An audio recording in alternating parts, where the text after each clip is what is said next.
Hello friends, మనం చూస్తున్నాం కదా PIB year and review health and Family welfare గురించి. సో దాంట్లో పార్ట్ 1 అయిపోయింది, పార్ట్ 2 అయిపోయింది, అండ్ దిస్ ఇస్ పార్ట్ 3. అంటే చాలా ఎక్కువ ఉంది, లెంతీ డాక్యుమెంట్ కదా, 75 పేజెస్ ప్లస్ డాక్యుమెంట్ ఉంది. కాబట్టి ఈ ఒక డిపార్ట్మెంట్లోనే ఇయర్ అండ్ రివ్యూ ఎంత టైం ఎక్కువ పడుతుంది అండి. అన్ని క్వశ్చన్స్ ఇంపార్టెంట్, ఇవి మీరు కరెంట్ అఫైర్స్లో యూస్ చేసుకోవచ్చు. అంటే ఎకానమీ రిలేటెడ్ ఉన్నాయి, హెల్త్ రిలేటెడ్ ఉన్నాయి, కాబట్టి ఆ 2 పేపర్స్కి యూజ్ అవుతూ ఉంటాయి. సో అలాగే ఈరోజు మనం ఈ పిఐబి చాలా ఇంపార్టెంట్, అన్నీ చాలా వరకు కంప్లీట్ చేసాము మన ఈ వీడియోస్లో. బట్ నెక్స్ట్ మనకు మిగిలింది ఏంటంటే environment related and science and technology.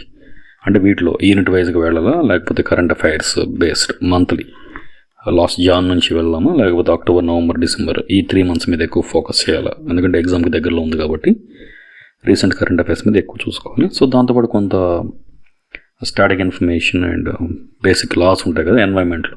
ఎందుకంటే మొన్న మనం తెలంగాణ పేపర్ తీసుకున్నప్పటికీ కూడా దాంట్లో ఎన్వైర్న్మెంట్ అండ్ డిజాస్టర్ మేనేజ్మెంట్ ఉన్నందుకే ఇక్కడ ఆర్టికల్స్ మీద క్వశ్చన్స్ వచ్చాయి, యాక్ట్స్, ఇక్కడ ఉన్నటువంటి చట్టాల మీద క్వశ్చన్స్ వచ్చాయి, అండ్ ఇక్కడ ఉన్నటువంటి ప్రొటెక్షన్స్ మీద క్వశ్చన్స్ వచ్చాయి. బట్ ఇక్కడ ఏపీ కనుక చూస్తే ప్రజెంట్ ఏపీఎస్సీ మనం చూస్తున్నాం కాబట్టి ఒక ఫస్ట్ చాప్టర్ వదిలేసి science and technology, second chapter ఎనర్జీలో హాఫ్ వదిలేసి సెకండ్ హాఫ్ నుంచి అంటే రెన్యూవల్ ఎనర్జీ, పునరుత్పాదకత ఉన్నటువంటి శక్తి వనరులు సెకండ్ యూనిట్లో ఉన్న సెకండ్ హాఫ్ నుంచి, అండ్ థర్డ్ మొత్తం 4th and 5th ఇక్కడ బయోడైవర్సిటీ తీసుకున్నా, ఇక్కడ ఎన్విరాన్మెంటల్ పొల్యూషన్ తీసుకున్నా, అండ్ నెక్స్ట్ తీసుకుంటే పబ్లిక్ హెల్త్ అండ్ ఇక్కడ government treaties and international treaties ఉన్నాయి కదా రిగార్డింగ్ ఎన్వైర్న్మెంట్. సో ఇక్కడ దీన్ని తీసుకుందా కానీ సో మొత్తం కూడా పర్యావరణానికి ఎక్కువ ప్రయారిటీ ఇచ్చినట్టు కనిపిస్తుంది. సో ఈ కాంటెక్స్ట్లో కొన్ని చూద్దాం ఈరోజు. అంటే నెక్స్ట్ ఈ పిఐబి రివ్యూ అయిపోయిన తర్వాత వచ్చే నెక్స్ట్ రేపటి నుంచి క్లాసెస్లో ఏముంటుంది అనేది we are just try to get some idea here. So ఇక్కడ ఏంటంటే మనం చూస్తే ఇక్కడ పర్యావరణం గురించి కనుక ప్రజెంట్ ఆలోచిస్తే మనం, సో ఇక్కడ మనకి లైఫ్ ఆర్టికల్ 21 అని అంటే జీవించే హక్కు గురించి చెప్తుంది. దాంట్లో కూడా పర్యావరణం ఉన్నటువంటి కలుషితమైనటువంటివి లేకుండా ప్యూర్ పర్యావరణాన్ని కలిగి ఉండడం కూడా అది ఒక హక్కులో భాగంగానే మనకు ఆర్టికల్స్ రాజ్యాంగమే మనకి ఇస్తూ ఉందన్నట్టు. అండ్ నెక్స్ట్ చూస్తే ఆర్టికల్ 38 డిపిఎస్పి. సో మన ఆదేశక సూత్రాల్లో ఒకటి ఉంది, న్యాచురల్ లైఫ్ అనేది చాలా నీట్గా ఉండాలి. Why can't we have the better life in terms of this natural thing అనే దాని కాంటెక్స్లో చెప్పారు. అండ్ అదేవిధంగా నెక్స్ట్ 48లో వచ్చినటువంటిది, 48లో ఏం చెప్తుంది, state to protect and improve the environment అని చెప్తుంది. అంటే రాష్ట్రానికి ఖచ్చితంగా ఉంది safeguard wildlife act గురించి చెప్తుంది. తర్వాత 51A ఆఫ్ జీ ఇక్కడ ఏంటంటే మన ఫండమెంటల్ డ్యూటీ, ప్రాథమిక విధి కింద కూడా చెప్తున్నారు. ఏం చెప్తున్నాను అంటే it's the duty of a citizen to protect and improve the natural environment and show compassion towards the life. So దయాన్ని కలిగి ఉండాలి జీవుల పట్ల అనే దాని గురించి కూడా మీకు అంటే ఇది పర్యావరణానికి రిలేటెడ్. మన పక్కన ఉన్నటువంటి సస్టైనబుల్ డెవలప్మెంట్ గోల్స్ అండ్ ఇంకా మిగిలినటువంటి అగ్రిమెంట్స్ వాటిని పక్కన పెడితే బేసిక్గా మనకి రాజ్యాంగంలో ఉన్నటువంటి ఆర్టికల్స్ కూడా చెప్తూ ఉన్నాయి.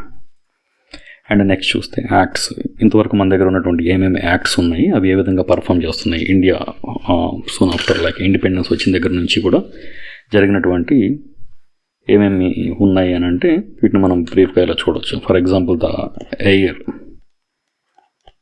Prevention and control of pollution act 1981, and తర్వాత ఎన్విరాన్మెంటల్ ప్రొటెక్షన్ యాక్ట్ 1986, పర్యావరణ పరిరక్షణ హక్కు అంటారు కదా, ఏం ప్రొవైడ్ చేస్తుంది, provides the framework for environmental law. ఇండియాలో మొత్తానికి పర్యావరణ చట్టాలని ప్రతిపాదించేది ఈ చట్టం ప్రకారమే 1986. అండ్ తర్వాత the water prevention and control of pollution act 1974, ఇది important, to improve the water quality. దేనికి ఈ యాక్ట్ అని అంటే వాటర్ క్వాలిటీ. అదే 1977 కూడా ఒకటి ఉంది, సెస్ యాక్ట్, ఇక్కడ కన్ఫ్యూజ్ అవ్వద్దు. వాటర్ యాక్ట్ ఇది prevention and control of pollution, and water cess act ఇది సెస్ కలెక్ట్ చేయడం కోసం. ఎక్కడ ఇండస్ట్రీస్ నుంచి ఎంత కలెక్ట్ చేయాలి, తర్వాత ఇన్స్టిట్యూషన్స్ నుంచి ఎంత కలెక్ట్ చేయాలి, హౌస్ హోల్డ్స్ నుంచి ఎంత కలెక్ట్ చేయాలి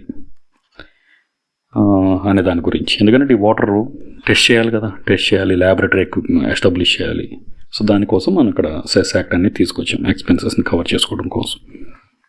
సో ఇది ప్రజలకు సంబంధించింది, ఇది గవర్నమెంట్ మనీ ఫండ్స్కి సంబంధించింది, ఆ రెండుకి డిఫరెన్స్. తర్వాత నేషనల్ గ్రీన్ ట్రిబ్యునల్ యాక్ట్ 2010, ఇది ఎందుకు తీసుకొచ్చారు, provides legal framework and legal remedies for victims of environmental damage. పర్యావరణం వల్ల కనుక ఎవరన్నా పర్యావరణం నష్టపోవడం వల్ల ఎవరైనా కనుక నష్టపోయినట్లయితే వాళ్ళకి ఎటువంటి కాంపెన్సేషన్ క్రియేట్ చేయాలి, ఎటువంటి బెనిఫిట్స్ ఇవ్వాలి అనే దాని గురించి ఇక్కడ గ్రీన్ ట్రిబ్యునల్ యాక్ట్ ఉంది. అండ్ నెక్స్ట్ వస్తే the biological diversity act 2002.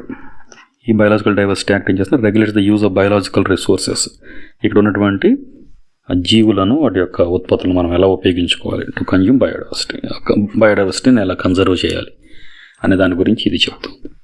And next the wildlife protection act. ఇది మొట్టమొదటి అన్నట్టు ఇండియాలో 1972లో ఎనాక్ట్ చేశారు. ఇది protects wildlife and controls like పోచింగ్ని, అంటే వైల్డ్ లైఫ్కి ఉన్నటువంటి థ్రెట్ని కంట్రోల్ చేయడం కోసం, రక్షించడం కోసం తీసుకున్నటువంటి మొట్టమొదటి. అంటే ఈరోజు నేనేం చెప్పట్లేదు, డిస్కస్ చేయట్లేదు, రేపు ఏం చెప్తున్నాం, రేపు ఎటువంటివి డిస్కస్ చేయడానికి మనం ప్రయారిటీ ఇస్తున్నాం అనేది ఈ లీగల్ యాక్ట్స్ అన్ని చూసుకోవాలి. ఎందుకంటే మొన్న అడిగాడు తెలంగాణ టీజీపీఎస్సీ లాస్ట్ మంత్లో జరిగిన ఎగ్జామ్లో కూడా యాక్ట్స్ ఇచ్చాడు. 1981 అంటే prevention of air pollution act, and 1974 water pollution act, and forest act 1980. ఈ విధంగా ఇచ్చేసి బయోలాజికల్ డైవర్సిటీ యాక్ట్ ఇలా ఇచ్చి వీటిని క్రోనాలజికల్ ఆర్డర్ టైం ప్రకారం సెట్ చేయమన్నాడు. అదేవిధంగా కొన్నిసార్లు మ్యాచింగ్ అడిగాడు. ఎయిర్ పొల్యూషన్ యాక్ట్ అని చెప్పేసి ఇక్కడ ఇయర్స్ ఇచ్చాడు. సో ఇవన్నీ ఇంపార్టెంట్, ఎందుకంటే అక్కడ 15 to 20 క్వశ్చన్స్ అడిగితేనే ఇన్ని ఆస్పెక్ట్స్లో అడిగినప్పుడు ఇక్కడ మీకు 75 క్వశ్చన్స్లో చాలా క్వశ్చన్స్ అడగడానికి ఛాన్సెస్ ఉంది. అండ్ నెక్స్ట్ చూస్తే ద ఫారెస్ట్ కన్జర్వేషన్ యాక్ట్ 1980. అదేం చేస్తుందంటే regulates the use of forest to conserve them. And next biomedical waste. ఈ మధ్య కనుక చూసినట్లయితే బయోమెడికల్ వేస్ట్ మేనేజ్మెంట్ రూల్స్ 2016. తర్వాత ఈ వేస్ట్ పాలసీ, బయోఫ్యూయల్ పాలసీ, ఇలా చాలా యాక్ట్స్ ఉన్నాయి. ఇవి కరెంట్ అఫైర్స్ కింద చదువుకోవచ్చు, మీరు స్టాటిక్ సబ్జెక్ట్ కింద చూడవచ్చు. But there is so much to go through. And ఈ విధంగా మనం చట్టాల గురించి నేర్చుకోవడానికి అవకాశం ఉంది. అదేవిధంగా నెక్స్ట్ ఇక్కడ చూస్తే ఏమేమి ఉన్నాయి ఆర్గనైజేషన్స్ అంటే పొల్యూషన్ కంట్రోల్ బోర్డ్ ఎప్పుడు ఎస్టాబ్లిష్ చేశారు, అండర్ వాట్ యాక్ట్, ఏ చట్టం కింద తీసుకొచ్చారు. తర్వాత నేషనల్ గ్రీన్ ట్రిబ్యునల్ ఇందులో చూసాం కదా. ఇది వీటితో పాటే ఇంకా మనకేమున్నాయనంటే ఇది చాలా ఇంట్రెస్టింగ్. మనం చూసినట్లయితే ఇక్కడ మూమెంట్స్ ఉన్నాయి కదా, పర్యావరణానికి సంబంధించినటువంటి movements like Silent Valley movement 1978 అనుకోండి. ఇది ఎక్కడ జరిగింది అంటే కేరళలో జరిగింది, సైలెంట్ వ్యాలీ నేషనల్ పార్క్, మీకు తెలుసు కదా. ఇక్కడ దేని గురించి జరిగింది, టు సేవ్ ద బయోడైవర్సిటీ, ఏదైతే జీవ వైవిధ్యాన్ని రక్షించడానికి. ఎక్కడి నుంచి, హైడ్రో ఎలక్ట్రిసిటీ ప్రాజెక్ట్ నుంచి కన్స్ట్రక్షన్ జరగకుండా ఆపడం కోసం. సో ఇక్కడ ఎవరు లీడర్షిప్స్ ఉన్నాయి, ఇక్కడ ఎవరెవరు చేశారు అనే దాని గురించి అదొకటి. తర్వాత నెక్స్ట్ 1973లో వచ్చినటువంటి చిప్కో మూమెంట్, ఇది చాలా ఫేమస్ అండ్ వెరీ ఇంపార్టెంట్. ఉత్తరాఖండ్లో జరిగింది, అంటే హిమాలయం దగ్గర. ఇక్కడ దీన్ని ఎవరు చేశారంటే సుందర్లాల్ బహుగుణ అండ్ చాందిని ప్రసాద్ భట్, వీళ్ళిద్దరు. అంటే లీడర్స్ ఎవరు అనేది అడుగుతున్నాడు, మ్యాచింగ్ క్రానలాజికల్ ఆర్డర్ అడుగుతున్నాడు. అంటే ముందేమో మన వచ్చింది తెలంగాణ పేపర్లో ఇది కూడా క్వశ్చన్, అంటే క్రానలాజికల్ ఆర్డర్. ఇది 1978, ఇది 1973. అంతకుముందు కూడా ఇంకా వేరే ఏమైనా జరిగినాయి అని అంటే, సో ఇప్పుడు బిష్నోయ్ మూమెంట్ అని ఉంది 1700లో జరిగింది. సో ఇక్కడ జరిగింది. ఇది ఎక్కడ జరిగిందంటే రాజస్థాన్లో జరిగింది. దీనికి అమృతాదేవి అండ్ బిష్నోయ్ వాళ్ళిద్దరు నాయకత్వం వహించారు. విలేజెస్ సెక్రటరీస్ అంటే గ్రామంలో ఉన్నటువంటి మతపరమైనటువంటి సేక్రెడ్ ఉంటే పవిత్రంగా పూజించే చెట్లను కట్ చేయడం గురించి జరిగింది. తర్వాత ఈ 1973లో వచ్చినటువంటి చిప్కో మూమెంట్ని ఆధారంగా తీసుకొని మనకి అప్పికో మూమెంట్ అని వచ్చింది. అప్పికో మూమెంట్ ఇది ఎక్కడ జరిగిందంటే కర్ణాటక. సో ఈ ప్లేస్ మీకు తెలిసినా సరే ఇది పెట్టవచ్చు. కానీ ఇక్కడ ఇయర్ ఏంటంటే 1983, ఆఫ్టర్ 10 years. ఇది 73, ఇది 83. సో యా, ఇక్కడ పాండురంగ హెగ్డే వాళ్ళు చూశారు. ఎక్కడైతే వెస్టర్న్ ఘాట్స్లో ఉన్నటువంటి చెట్లను నరకుండా ఉంచడం కోసం. తర్వాత మనకు వచ్చేసరికి నర్మదా బచావో మూమెంట్, ఇది చాలా ఇంపార్టెంట్. నర్మదా బచావో మూమెంట్ దీనికి ఎప్పుడు అనంటే 1985లో జరిగింది మూమెంట్. ఇది ఎక్కడనంటే గుజరాత్, మహారాష్ట్ర, మధ్యప్రదేశ్ ఇక్కడ బేస్ చేసుకుని. ఎవరు చేశారు ఇక్కడ, మేధా పాట్కర్ చేశారు ఈ ఉద్యమాన్ని. ఎందుకంటే డెవలప్మెంటల్ ప్రాజెక్ట్స్ ఉన్నప్పుడు మనం వీటిని కన్సిడర్ చేయాలా, లేకపోతే ఇక్కడ ఉన్నటువంటి ప్రకృతిని లెక్కలోకి తీసుకోవాలా అనే దాని గురించి చేసినటువంటి ఒక గ్రేట్ మూమెంట్ ప్రపంచంలోనే. తర్వాత జంగిల్ బచావో ఆందోళన, ఇది 1982లో జరిగింది. ఎక్కడ జరిగింది అంటే బీహార్లో జరిగింది. సో ఇలా ఇన్ని మూమెంట్స్ జరిగాయి. ఎందుకు వీటి గురించి డిస్కస్ చేయాలి అని అంటే అడుగుతున్నాడు ఇక్కడ. క్రోనాలజికల్ ఆర్డర్, ఏ ఇయర్లో జరిగింది అనేది ఒకటి ఇంపార్టెంట్, ఎక్కడ జరిగింది అనేది ఒకటి ఇంపార్టెంట్, ఎవరు చేశారు, లీడర్స్ ఎవరు. అంటే ఇదేం జరిగింది అని అంటే ఈ జంగిల్ బచావో కంప్లీట్గా బై ట్రైబల్స్ ఆఫ్ సింగ్బమ్ ఆ ఏరియాలో జరిగింది. To oppose the government agent to replace the natural సాల్ ఫారెస్ట్, అక్కడ ఉన్నటువంటి సాల్ వృక్షాలు ఉంటాయి కదా, వీటిని తీసేసి టేక్ వృక్షాలు పెంచాలి, కమర్షియల్ యాక్టివిటీ అంటే కమర్షియలైజేషన్ చేయాలి ఫారెస్ట్ని అని చెప్పేసి గవర్నమెంట్ డెసిషన్ తీసుకుని దానికి వ్యతిరేకంగా ఇక్కడ ఉన్నటువంటి ట్రైబల్స్ పోరాడినటువంటి ఒక సక్సెస్ఫుల్ మూమెంట్ ఇది కూడా. సో ఈ విధంగా మనం మూమెంట్స్ గురించి చెప్పుకోవచ్చు. అండ్ ఇక్కడ జరిగినటువంటి యాక్ట్స్ మన గవర్నమెంట్ ఏమేమి మనకు ప్రొవైడ్ చేస్తుందని చెప్పుకోవచ్చు. అలాగే మనకి కాన్ఫరెన్స్ ఆఫ్ పార్టీస్ ఉన్నాయి కదా, సిఓపిఎస్. ఇప్పటి వరకు ఎన్ని సిఓపిఎస్ జరిగాయనంటే మొన్న జరిగినటువంటి కాన్ఫరెన్స్ ఆఫ్ పార్టీస్ 29 ఎక్కడ జరిగింది అనే దాని గురించి వచ్చిన తర్వాత, ఎక్కడ జరిగింది, బాకు అజర్బైజాన్లో జరిగింది నవంబర్ 2024లో. ఇక్కడ తీసుకున్నటువంటి స్టెప్స్ ఇది 29 జరిగింది కదా, లేకపోతే 28 అడుగుతాడు, 29 అడుగుతాడు, నెక్స్ట్ ఎక్కడ జరుగుతుంది 30th అనేది అడుగుతాడు అని కూడా ఇంపార్టెంట్ కాదు. ఎందుకంటే 26 అడిగాడు మొన్న తెలంగాణ టీజీపీఎస్సీలో జరిగినటువంటి గ్రూప్ 1లో కూడా. ఎందుకు అంటే గ్లాస్గో గురించి ఇంపార్టెంట్. ఇక్కడ తీసుకున్న కొన్ని mile stone like turning points ఏమైనా ఉన్నా కానీ, అటువంటి డెసిషన్స్ ఏమైనా ఉన్నా కానీ, సో అటువంటివి ఇక్కడ ఎక్కువ టచ్ చేయడానికి ఉంటుంది. ఫర్ ఎగ్జాంపుల్ యుఎన్ఎఫ్సిసి ఉంది, UNFCCC United nations framework on climate change. So ఎందుకు ఎన్ని పార్టీస్ ఉన్నాయి దీంట్లో, 198 కంట్రీస్ కనుక ఉన్నట్లయితే అందులో ఎన్ని సక్సెస్ఫుల్గా యాక్టివ్గా ఉన్నాయి, ఎప్పుడు దీన్ని ఎప్పుడు తీసుకొచ్చారు, ఎన్ని కంట్రీస్ ఇందులో మెంబర్షిప్ తీసుకున్నాయి, వాళ్ళు తీసుకున్నటువంటి మేజర్ మైల్ స్టోన్ ఇవేమైనా ఉన్నాయా అని చెప్పేసి దాని గురించి. తర్వాత మనకి గ్రీన్ క్లైమాటిక్ ఫండ్ గురించి కానివ్వండి, గ్రీన్ హౌస్ గ్యాస్ ఎమిషన్స్ కానివ్వండి, తర్వాత క్లైమేట్ ప్లాన్స్, ఇంకా అదర్ ప్రయారిటీస్ ఏమైనా ఉన్నాయా. సో ఈ విధంగా సో మచ్ టు స్టడీ, చాలా ఎక్కువ చదవడానికి అవకాశం ఉంది. అండ్ అన్నీ ఇంపార్టెంట్, ఇవన్నీ మీరు చదివే ఉండొచ్చు. అండ్ నేను ఒక రికాప్ ఇవ్వడానికి ట్రై చేస్తాను. సో అంతవరకు ఈరోజు ఏం చెప్పట్లేదు, జస్ట్ ఇది ఒక ఇంట్రడక్షన్. రేపటి నుంచి మనం వాట్ వీ గోనా సీ అనేది ఇది ఒక ఐడియా జస్ట్. ఈరోజు సెషన్లోకి వెళ్దాం. ఓకే, ఈరోజు మనం 52 క్వశ్చన్స్ వరకు అయిపోయాయి కదా, నిన్న పార్ట్ 2 వరకు. అండ్ ఈరోజు చూస్తే భారతదేశంలో మీజిల్స్ ఏదైతే దీన్ని తెలుగులో ట్రాన్స్లేషన్లో వస్తుంది దాన్ని మనం తట్టు అంటాం కదా, తట్టు మరియు రుబెల్లా నిర్మూలన లక్ష్య సంవత్సరం టార్గెట్ ఇయర్ ఏంటి, ఎప్పటివరకు అచీవ్ చేయాలనుకుంటున్నాం అన్నారు. ఆన్సర్ అనేది 2023. Measles and rubella elimination first initial they wanted to eliminate it by 2023. So 2017 నుంచి 2021 మధ్యలో మీజిల్స్ ఇన్సిడెన్స్ అనేది తగ్గింది. యాన్యువల్ ఇన్సిడెన్స్ ఆఫ్ మీజిల్స్ ఎంతవరకు డిక్రీజ్ అయింది అని అంటే అరౌండ్ 62% తగ్గింది అంటున్నాడు. అలాగే రుబెల్లాది కూడా ఎంతవరకు తగ్గింది అని అంటే ఈ గ్యాప్లో 48% వరకు రిడక్షన్ ఉంది. సో ఇది కూడా ఏంటంటే ఇండియాస్ యూనివర్సల్ ఇమ్యునైజేషన్ ప్రోగ్రామ్ ఉంది కదా, యూఐపీలో భాగంగా మనం ఇచ్చే MR vaccine measles and rubella దీనికి సంబంధించింది ఈ వ్యాక్సిన్. అండ్ గోల్ అనేది డిలే అయ్యింది. మనకు ఫస్ట్ 2021 అనుకున్నప్పటికీ తర్వాత దాన్ని ఎందుకు డిలే చేశారు అని అంటే COVID-19 పాండమిక్. సో ఇక్కడ ఎలిమినేషన్ గోల్ని 2020 నుంచి ఎక్కడ తీసుకొచ్చారు 2023 వరకు పెట్టుకోవాల్సి వచ్చింది ఈ కోవిడ్ వల్ల వచ్చినటువంటి డిస్టర్బెన్స్తో. Okay, next question. Inter programme కింద ఎంకరేజ్ అంటే ప్రోత్సహించినటువంటి గర్భనిరోధక పద్ధతి ఏది అంటున్నాడు. సో ఇక్కడ ఏంటి అని అంటే ఇంజెక్టబుల్ కాంట్రాసెప్ట్స్.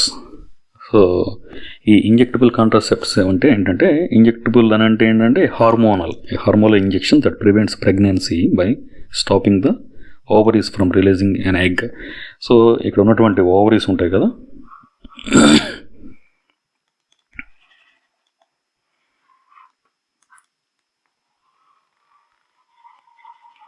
ఇక్కడ ఉన్నటువంటి ఈ ఓవరీస్ ఏవైతే ఉన్నాయో ఇవి ఎగ్స్నే రిలీజ్ చేయకుండా ఉంచాలి. ఎగ్గే రిలీజ్ అవ్వలేదు అనుకోండి ఇక్కడ యూటిరస్లోకి, సో ఈ ఓవరీస్ అనేవి ఎగ్ని రిలీజ్ చేయకుండా ఉంటాయి. ఇక్కడ ఏముంది, అక్కడ ప్రెగ్నెన్సీ రావడానికి ఛాన్స్ లేదు ఇక్కడ.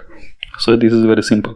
కానీ మిగిలిన ఆల్ అదర్ కాంట్రాసెప్ట్స్ ఏం చేస్తాయంటే prevent fertilisation of egg by the sperms. ఇక్కడ ఎగ్స్ స్పర్మ్స్తో ఫెర్టిలైజేషన్ ఫలదీకరణ జరగకుండా చూస్తాయి. ఏది అదే కాంట్రాసెప్టివ్స్.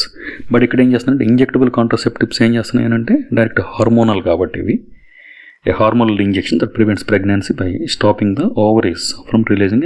ఇక్కడ నుంచి అసలు ఎగ్గే రిలీజ్ అవ్వకుండా అవుతుంది. ఇది ఓల్డ్ మోడల్, అసలు ఇది ప్రజెంట్ అండ్ అడ్వాన్స్డ్. ఈ విధంగా మనం కంట్రోల్ చేయొచ్చు అని చెప్తున్నారు. నెక్స్ట్, ఎందుకంటే ఫ్యామిలీ ప్లానింగ్ అనే దానికి ఎక్కువ ప్రయారిటీ ఇస్తున్నారు కాబట్టి ఫెర్టిలిటీ రేట్ని తగ్గించాలనుకుంటున్నారు కాబట్టి. నెక్స్ట్, సుమన్ SUMAN యొక్క పూర్తి ఫామ్ ఏంటి అని అడుగుతున్నారు. సురక్షిత మాతృత్వ Aashwasana.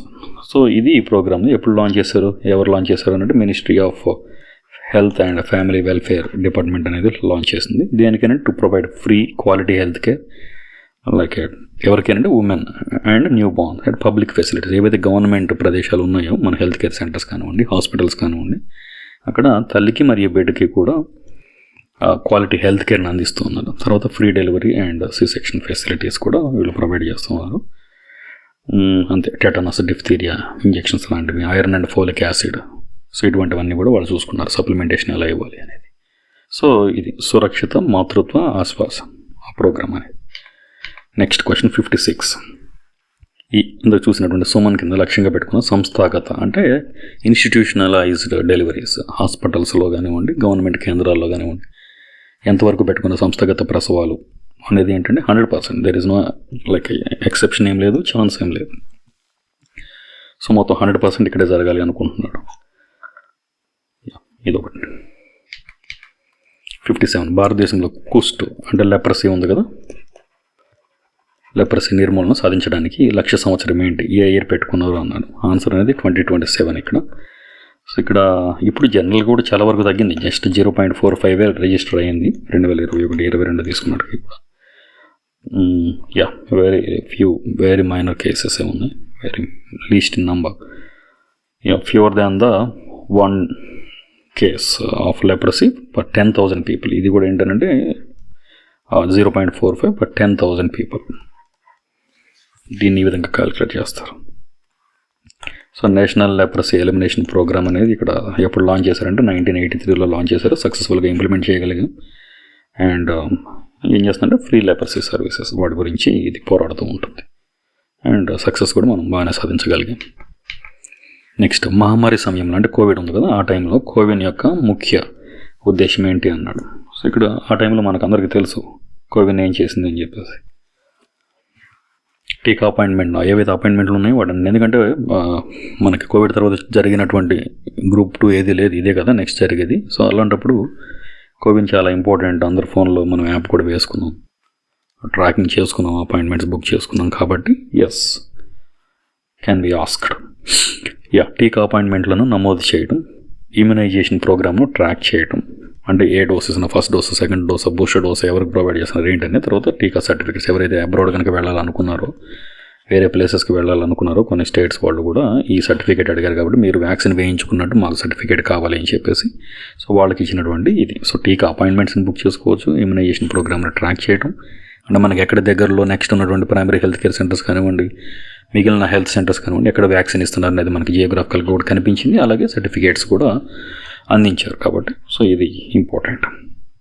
Next question 59. National family health survey NFHS ఇప్పుడు మనం చూస్తున్నది కదా, యొక్క ఉద్దేశం ఏంటి ఇక్కడ ఉద్దేశం ఏంటంటే మాతృ మరియు శిశు ఆరోగ్య సూచికలను పర్యవేక్షించడం ఒకటి, తర్వాత పోషణ అంటే న్యూట్రిషన్ అండ్ అనీమియా ఏదైతే రక్తహీనత ఉన్నాయో వాటి మీద అవగాహన కల్పించడం, తర్వాత ఫెర్టిలిటీ మరియు మరణాల రేట్లను విశ్లేషించడం. సో ఆన్సర్ అనేది all. And next question, cervical క్యాన్సర్ను నిరోధించడానికి ఏ టీకా ప్రవేశపెట్టబడింది అని అంటే నిన్న కూడా చూసాము, HPV హ్యూమన్ ప్యాపిలోమా వ్యాక్సిన్ అనేది ఇక్కడ తీసుకొచ్చారు. దేనికంటే can help prevent like cervical cancer and genetical rods ఏమన్నా కనుక రిప్రొడక్టివ్ ఉంటాయి కదా, సెక్సువల్ రిలేటెడ్ డిసీజెస్ సంబంధించి జెనైటల్ రాట్స్ని అండ్ సర్వైకల్ క్యాన్సర్ని ప్రివెంట్ చేయడానికి ఉపయోగపడుతుంది.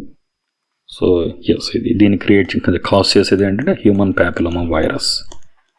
దానికి తీసుకొచ్చింది HPV వ్యాక్సిన్ టీకా. Okay, next question 61. భారతదేశ మహిళలలో ఇండియన్ ఉమెన్ గురించి ఎక్కువగా కనిపించే క్యాన్సర్ ఏంటి అంటున్నాడు.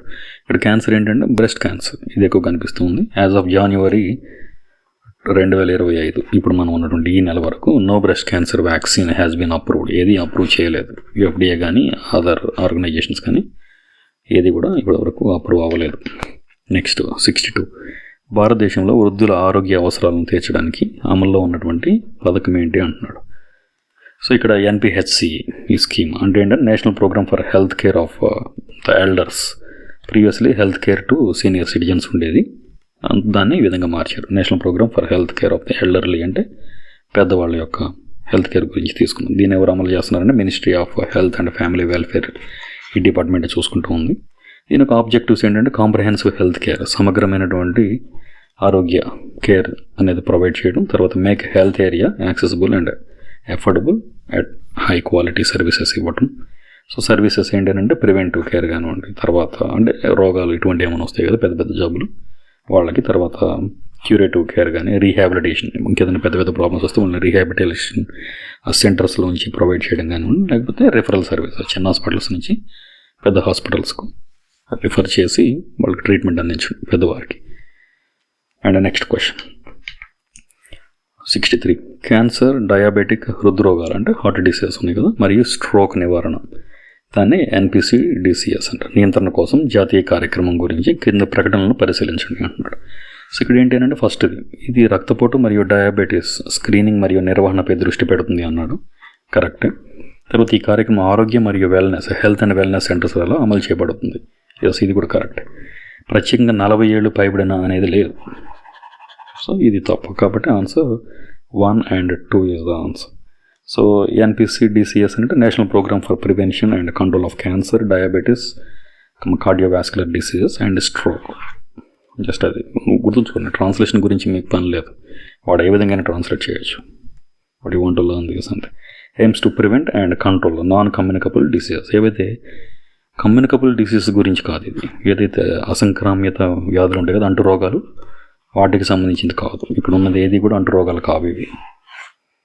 సో అంటు రోగాలు కాకుండా నాన్ కమ్యూనికబుల్ డిసీజెస్ NCDS వీటి గురించి మాత్రమే ఇది చూస్తూ ఉంది NPCDCS అని. Next question number 64.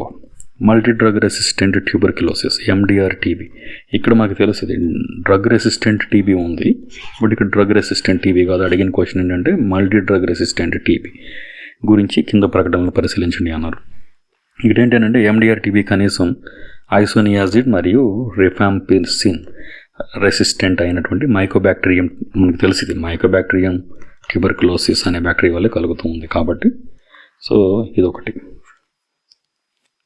తర్వాత నెక్స్ట్, భారతదేశంలో మల్టీ డ్రగ్ రెసిస్టెంట్ TB చికిత్స విజయవంతమైన రేటు 90% కంటే ఎక్కువగా ఉంది అన్నారు. సో ఇది కాదు, మల్టీ డ్రగ్ రెసిస్టెంట్ అంత సక్సెస్ఫుల్గా లేదు.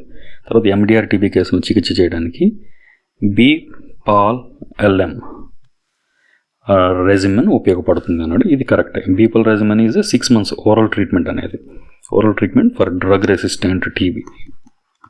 ఇదండి డ్రగ్ రెసిస్టెంట్ TB గురించి ఇది చేస్తుంది. సో కాంబినేషన్ ఆఫ్ 4 drugs ఉంటాయంటే ఇక్కడ, దీని గురించి ఎక్కువ అవసరం లేదు. BPAL అది జస్ట్ ఒక వేరే వేరే రకాల డ్రగ్స్ ఉన్నాయని చెప్తుంటే ఇక్కడ మీరు ఆన్సర్ గుర్తుంచుకొని సరిపోతుంది అంతే.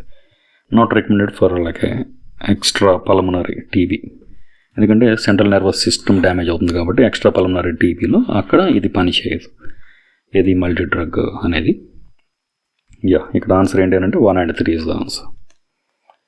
నెక్స్ట్ క్వశ్చన్, భారతదేశంలో రక్తపోటు మరియు డయాబెటీస్ గురించి ప్రకటనలు పరిశీలించండి అన్నారు.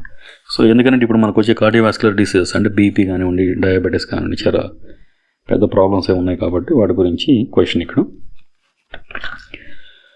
ఏమంటున్నాడు, NFHS national family health survey నివేదిక ప్రకారం భారతదేశంలో 33% మంది అడల్ట్స్ వయోజనులు రక్తపోటుతో బాధపడుతున్నారు అన్నాడు. అది మనం ఆల్రెడీ లాస్ట్ టైం క్లాస్లో కూడా బిట్స్ చూసాం. 33% హైపర్ టెన్షన్తో బాధపడుతున్నారు అని చెప్పేసి. So yes, correct. కేరళలో వయోజనులలో డయాబెటీస్ కేసెస్ నెంబర్ అత్యధికంగా ఉంది. కేరళలో మనం చూసాము బికాజ్ ఆఫ్ హెల్త్ హ్యాబిట్స్, వాళ్ళ యొక్క ఆహారపు అలవాట్లు, ఈ ఫాస్ట్ ఫుడ్ కల్చర్ వల్ల కేరళలో ఎక్కువగా డయాబెటీస్ కేసెస్ నమోదవుతున్నాయి అన్న.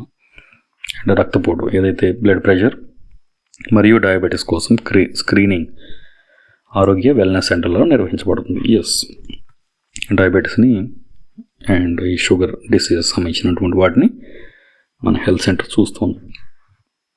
So answer is 1 to 3. Question number 67. PM Pradhan Mantri సురక్షిత మాతృత్వ అభియాన్ PMSMA గురించి ప్రకటనలు పరిశీలించండి అన్నారు.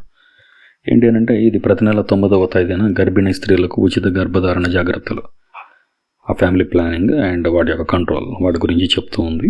అండ్ ప్రెగ్నెంట్ ఉమెన్కి తీసుకోవాల్సినటువంటి జాగ్రత్తలు వాటి గురించి ఇన్స్ట్రక్షన్స్ ఇస్తారు అంటే కరెక్ట్. తర్వాత PMSMA కింద హై రిస్క్ ప్రెగ్నెన్సీలు గుర్తించబడతాయి అన్నాడు. ఇది కూడా కరెక్ట్. ఈ కార్యక్రమం రూరల్ జనాభా, ఓన్లీ రూరల్ కాదు కాబట్టి రూరల్ జనాభా మాత్రమే అన్నారు కాబట్టి 3 తీసేస్తే 1 and 2 is the answer. Next SUMAN సురక్షిత మాతృత్వ ఆశ్వాసన గురించి క్రింది ప్రకటనలను పరిశీలించండి అన్నారు. ఇది ఉచిత మరియు రెస్పెక్టబుల్ మరియు క్వాలిటీ మాతృ ఆరోగ్య సేవలను నిర్ధారిస్తుంది అన్నాడు. కరెక్ట్. ఈ కార్యక్రమం సంస్థాగత డెలివరీ ఏవైతే ఇన్స్టిట్యూషనల్ డెలివరీస్ ఉన్నాయో కోసం 0 out of packet, ₹1 కూడా జేబుల నుంచి ఖర్చు పెట్టక్కర్లేదు. ఇంటి దగ్గర నుంచి మనం హాస్పిటల్కి తీసుకెళ్లే దగ్గర నుంచి డెలివరీ అయిన తర్వాత ఇంటికి చేర్చే వరకు కూడా మొత్తం గవర్నమెంట్ కేర్ తీసుకునేది కాబట్టి 0 out of pocket వ్యయం అనేది కూడా ఈ పథకానికి వర్తిస్తుంది. అదొక నిక్నేమ్ లాంటిది. తర్వాత సుమన్ ఓన్లీ ప్రభుత్వ ఆరోగ్య సంస్థల్లోనే అమలు చేయబడుతుంది. ఎందుకంటే గవర్నమెంట్ దాంట్లో ఇంట్రడ్యూస్ చేయలేదు ఈ సర్వీసెస్. ఓన్లీ అంటే ప్రభుత్వ ఆరోగ్య సంస్థల్లో మాత్రమే అన్నాడు. అది కూడా కరెక్టే. So answer is 1, 2, 3. Next question 69. జాతీయ vector borne disease control programme, national vector borne disease control programme గురించి ఈ ప్రకటనలు పరిశీలించండి అన్నారు. ఇది మలేరియా మరియు డెంగ్యూ మరియు చికెన్ గున్యా వంటి వ్యాధులను లక్ష్యంగా పెట్టుకుంది. ఎస్, ఈ కార్యక్రమం 2030 నాటికి మలేరియా నిర్మూలన లక్ష్యంగా పెట్టుకొని పనిచేస్తుంది. ఇది కూడా కరెక్టే. చూసాం మనం మలేరియాని ఎలిమినేట్ చేయాలనుకుంటున్నాం కంప్లీట్గా అనేది. చాలా డిస్ట్రిక్ట్స్ అండ్ కొన్ని స్టేట్స్ ఏవైతే లడక్ అండ్ లక్షద్వీప్స్ అండ్ ఇంకొకటి ఆ స్టేట్స్లో మనం కంప్లీట్గా ఎలిమినేట్ చేయగలిగాం కూడా ఇక్కడ.